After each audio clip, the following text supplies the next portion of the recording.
Mirë, do ndalemi pak tek një tjetër aksion për sa i përket krimit kibernetik, po edhe vjedhjes së informacioneve të mundshme dhe aksionit të cilët policia ka patur mundësi që të ndalojë. Bëhet fjalë për një skem tashmë nga hera e fundit ku duhet paguajë gjobën. Për gjithë ata që kanë marrë gjoba edhe për kalimin e shpejtësisë, keni kujdes tashmë me kamerat inteligjente mundet që t'ju vi gjoba direkt në sistem. Pra nëse nuk e shikoni sistemin online, siç më ndodhi edhe mua vetë për fatin e keq në edhe qesh Genti, se kam Genti në studio, Gent Mullaj, zëdhënësi i policisë së shtetit, mirë se vjen. Por unë kam qenë gjithmonë i vërtet me njerëzit që më ndjekin Gent. Kështu që mirë se t'jeta dhe më vjen mirë kur je i sinqert dhe i pastër të çelësi sukses. Unë e them, gjithmonë. Kam edhe Elvi Nuhun, ekspertin e teknologjisë, mirë se vjen Elvi, kënaqësi.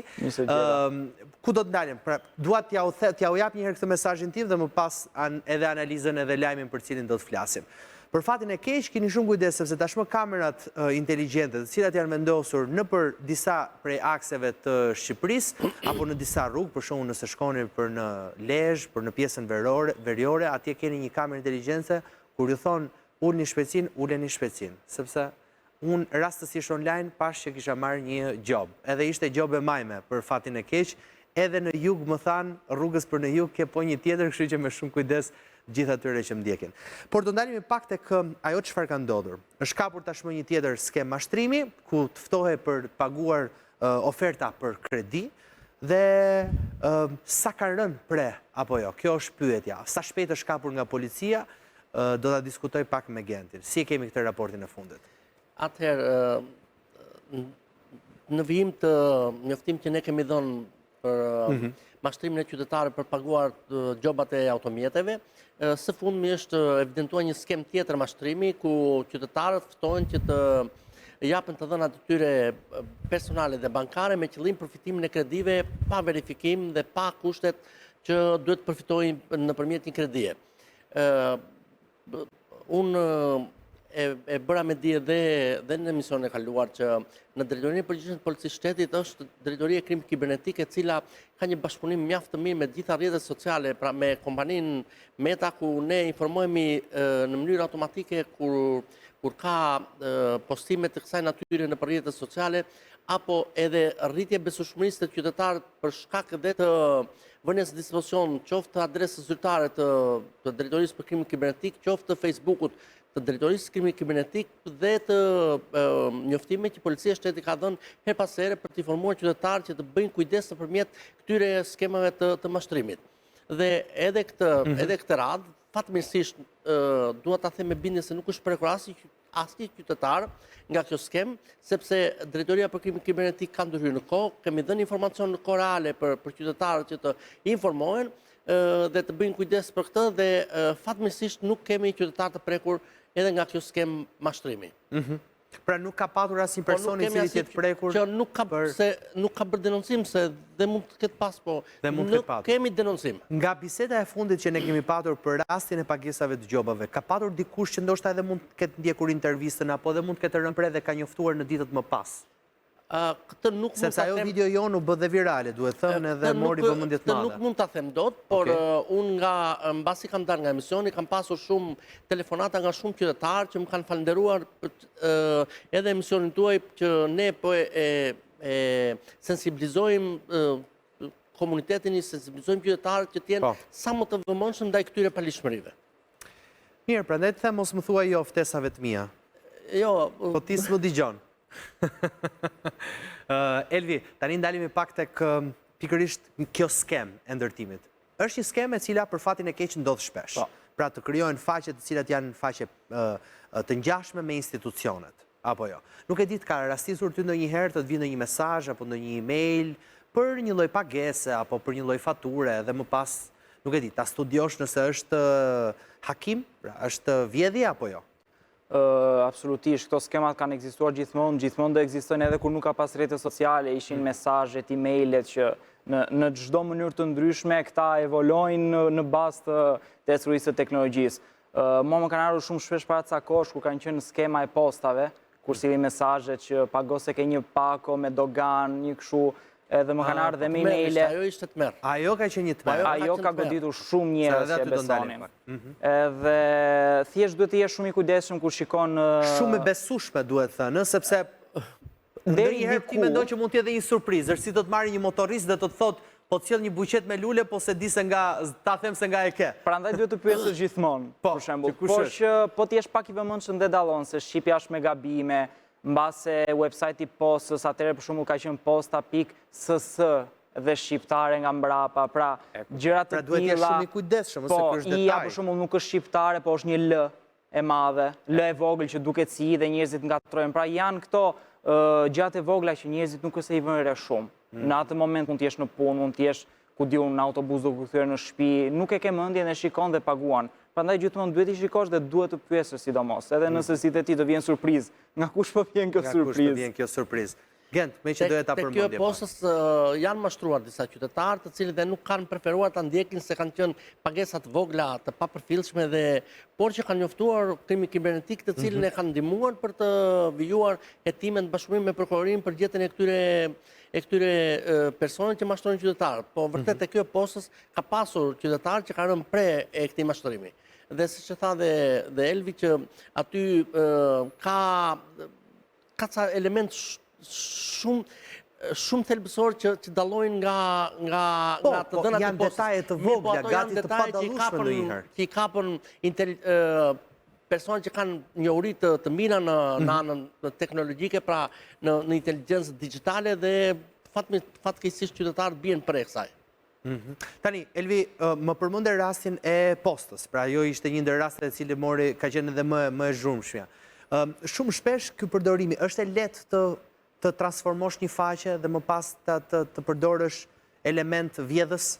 Tani është bërë, mund të ta bëjnë në 2 sekonda tani, ka website plot që krijojnë website me AI, ti mjafton t'i thuash një nga këtyre website që më klono këtë website, para ca ditësh e prova me Netflixin, hapa një website dhe thash më klono Netflixin, dhe klonoj çdo gjë, normalisht pa databazën brenda të filmave, por çdo gjë brenda ishte grafikisht, butonat, paget, pra faqet e ndryshme, pra për ta kopjuar më para lodheshin pak.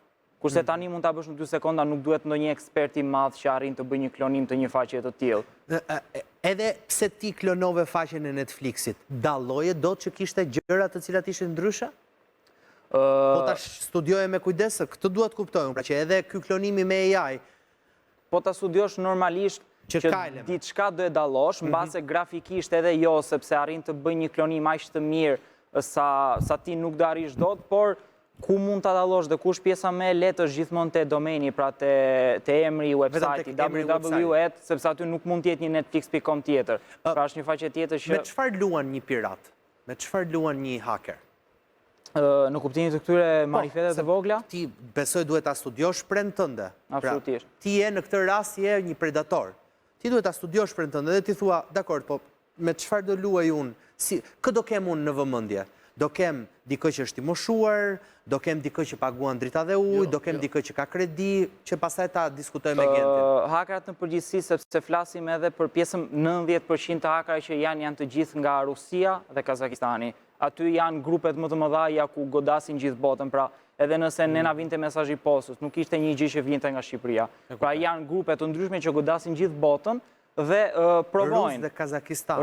Rus dhe Kazakistan, edhe për shembull në ditët e fundit të fundvitit ndodh gjithmonë që në dhjetor fillojnë hakerime të ndryshme të sisteme të tipit PlayStation, Netflix ka pas probleme, akante të tjera, Instagrami ka pas probleme atë kohë, pra janë në periudha të caktuara ku ata e dinë se ku duhet godasin dhe normalisht që tentojnë të kapin njerëzit që janë më pak të vëmendshëm në këto gjëra.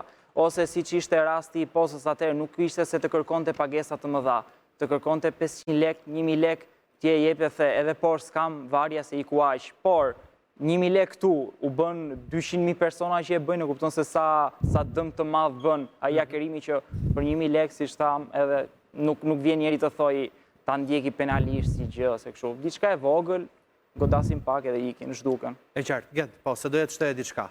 Jo, çfarë piketon një hajdut interneti? Piketon ato kërkesa që ka më shumë komuniteti. Okej. Aty pra kredi. Për shembull, te posta të gjithë Bëj një blerje online. Bëj një blerje online. Sidomos të blerjet online njerë janë të merë. Po. Për kredi, paka shumë, edhe kjo është një kërkes e madhe e qytetarëve. Dhe të këto kredite kanë më të lehtë akoma sepse qytetarët janë në kushte të vështira ekonomike që duan të përfitojnë një kredi sa më shpejt, kur gjejnë një mundësi që e me kredin pa ato kushtet që të kërkon banka, thonë, është e vërtet ta marrëm këtu të aplikojmë me këto pavarësisht pastaj se zhyten po në momentet e para u duket shumë e thjeshtë, shumë e lehtë për ta marrë dhe bien pre e këtyre. Gjobat e automjeteve. Gjë më normale që ti nuk e beson se është mashtrim. Që ti do ta paguash sepse... Po, mua më ka ardhur gjoba, pas kam gjob duhet ta paguaj, e këton si shteti që më erdhi një gjob dhe kështu që ata studiojnë këto, nuk është se janë rastësisht këto skema. Edhe nga analizat e riskut që ne kemi bërë, pra drejtoria kemi kibernetik nga analizat e gjithë këtyre rasteve të mashtrimit që ka pasur, qoftë edhe me marrjen e WhatsAppit, qoftë nga gjitha rastet që ka analiza e riskut kanë nxjerrë që nuk ka një kategori të caktuar qytetarësh që bien pre e këtyre pa tua dërgojnë një moshave të caktuara apo kështu. Por pre këtyre bien qytetarët që nuk kanë njohuri të plota digitale, pra në hapësinë digitale janë më pak njohuri dhe këtu bien pre kësaj, ndërsa moshat kanë qenë nga të gjitha moshat që bien pre, nuk ka target mosh. Nuk ka një lloj target mosh. Nuk ka target mosh dhe nuk ka ata të cilët përdorin internetin. Ata studiojnë mirë tregun se si duhet për të ndërhyrë, për të mashtruar dhe ndërhyrë në pikat... Ka një pyetje tani Gent. Bota këto i ka zgjidhur dhe i ka ditur për para nesh. Dhe duhet ta diskutoj edhe me Elvin dhe me ty.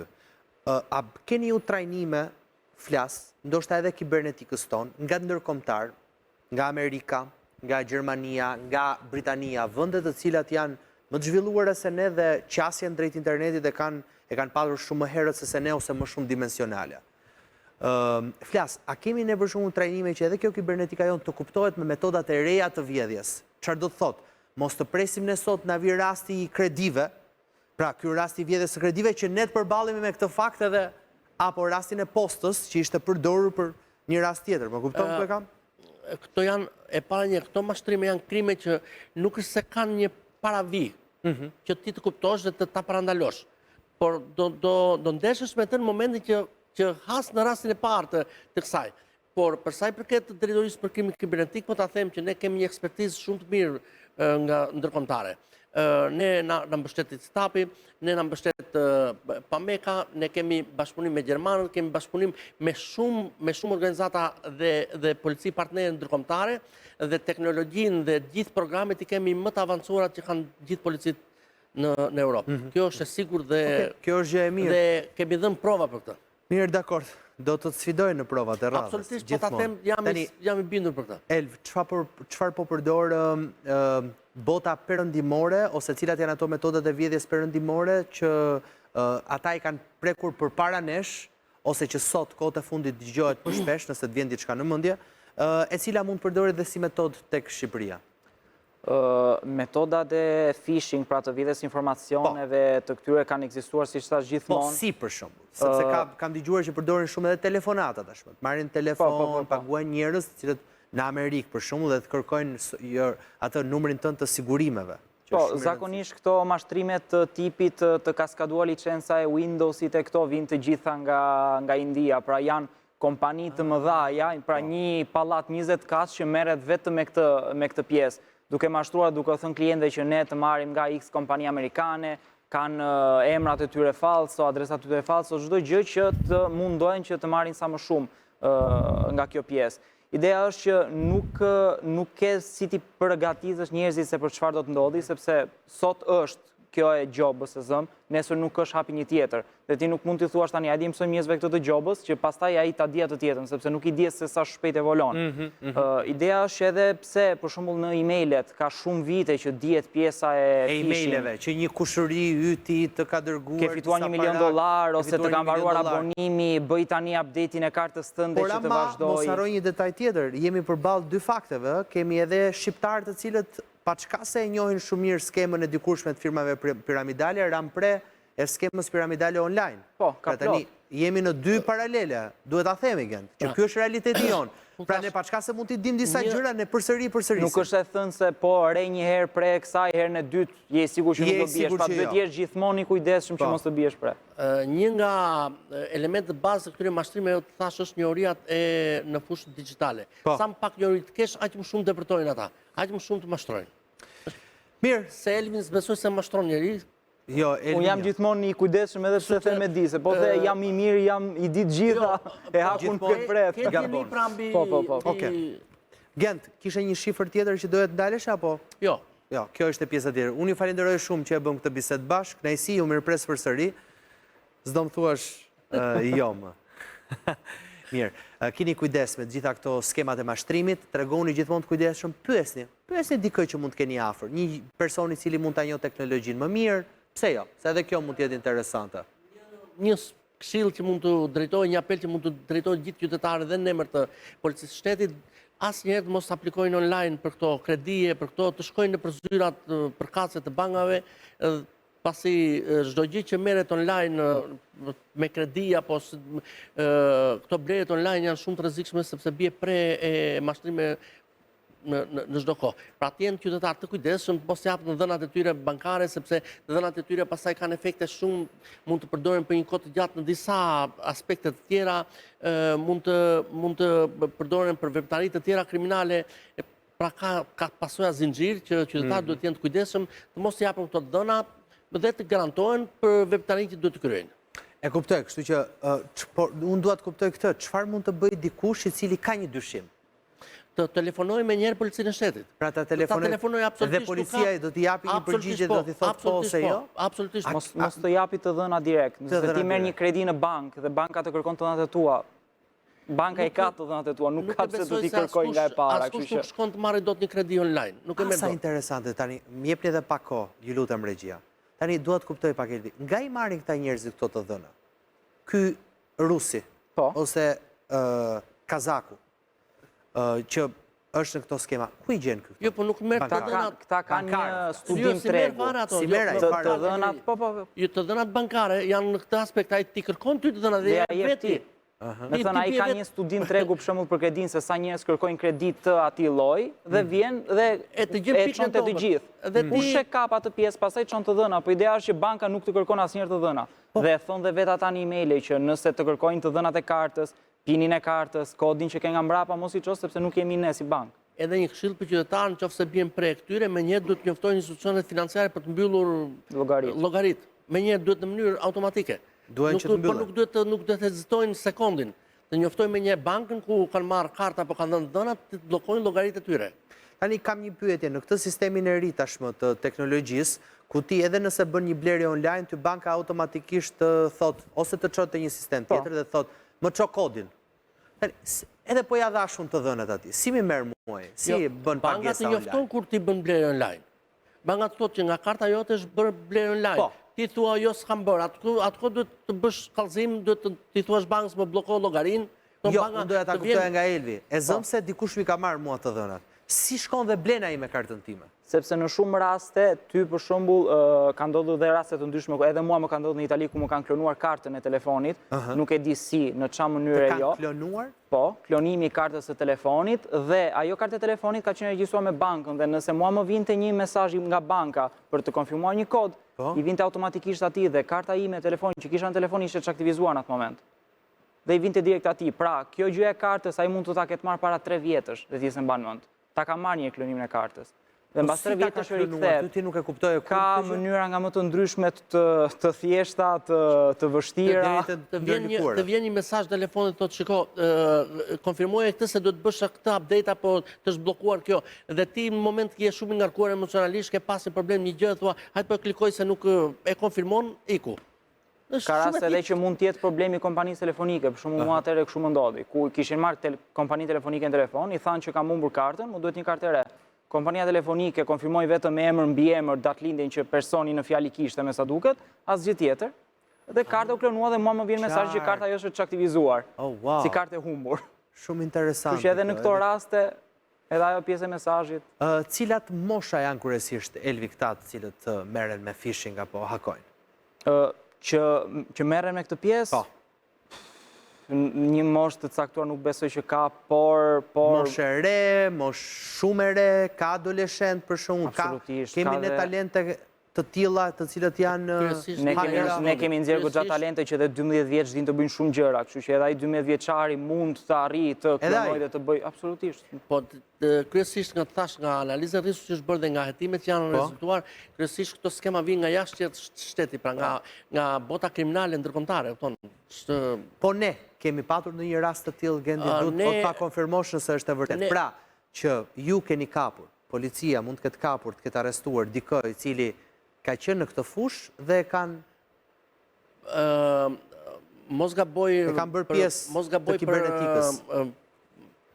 Edhe am një njoftim pra një javë që ne arrestuam një person që ishte lidhur me këtë. Po nuk është se ky ishte personi drejt për drejti, pra ishte i rekrutuar dhe për shkak të asaj që vijojnë hetimet ne jemi të rezervuar për dhënë të tjera të dhëna, po kryesisht janë bota ndërkombëtare kriminale që janë vendosur në Shqipëri ama. Jo, jashtë kanë komunikime online me njëri tjetrin, komunikime pra komunikime virtuale, nuk është se kanë...